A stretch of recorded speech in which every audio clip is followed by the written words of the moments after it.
Biometric বা আঙুলের ছাপ পদ্ধতিতে সিম নিবন্ধনের পরীক্ষামূলক কার্যক্রম পরিদর্শনে রাজধানীর বিভিন্ন মোবাইল অপারেটর গ্রাহক সেবা কেন্দ্র ঘুরে দেখেন ডাক ও টেলিযোগাযোগ প্রতিমন্ত্রী তারানা হালিম।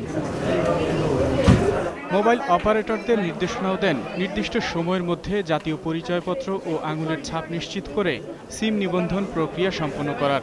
এনআইডির সঙ্গে এমওইউ স্বাক্ষর হয়ে যাবে। সবগুলো মোবাইল ফোন অপারেটরের কিন্তু এনআইডির সঙ্গে এই চুক্তি স্বাক্ষর হয়ে গেছে, তারা অ্যাক্সেস করতে পারছেন। এপ্রিল পর্যন্ত যারা পুরনো যাদের সমস্যা ছিল তারা যেন এপ্রিলের মধ্যেই তাদের এগুলো নতুন এই পদ্ধতির আওতাধীনে শেষ করতে পারেন, এটাতে আমরা জোর দেব। গ্রাহকদের এ বিষয়ে কার্যকর পদক্ষেপ গ্রহণে খুদে বার্তা ও সংশ্লিষ্ট সহায়তা প্রদানের কথাও জানান বিটিআরসির চেয়ারম্যান। এপ্রিলের 15 তারিখের পর থেকে আমরা অত্যন্ত সিরিয়াসলি তাদেরকে ধরবো যে মানে কতটুকু প্রোগ্রেস হয়েছে কিংবা কেন প্রোগ্রেস যদি না হয়ে থাকে কেন হয়নি। SMS করে পাঠালেন আপনার তথ্য, ওখান থেকে কোনো কিছু আসলো না, তখন আপনাকে আমরা বলি যে ওই সেন্টারে এসে ওই বায়োমেট্রিক করা যাবে। তবে খুদে বার্তায় প্রাথমিক তথ্য প্রদানের প্রক্রিয়া শেষ হলে আঙুলের ছাপ দেওয়ার জন্য গ্রাহক সেবা কেন্দ্রে যেতে হবে বলে জানান মোবাইল অপারেটর কর্মকর্তারা। আমরা নেট প্রমোটার স্কোরটাও কাউন্ট করি, সুতরাং কাস্টমার ফিডব্যাক কলটা আমাদের কাছে প্রতিনিয়ত আসে এবং এটা প্রতিদিন মেজার হয়।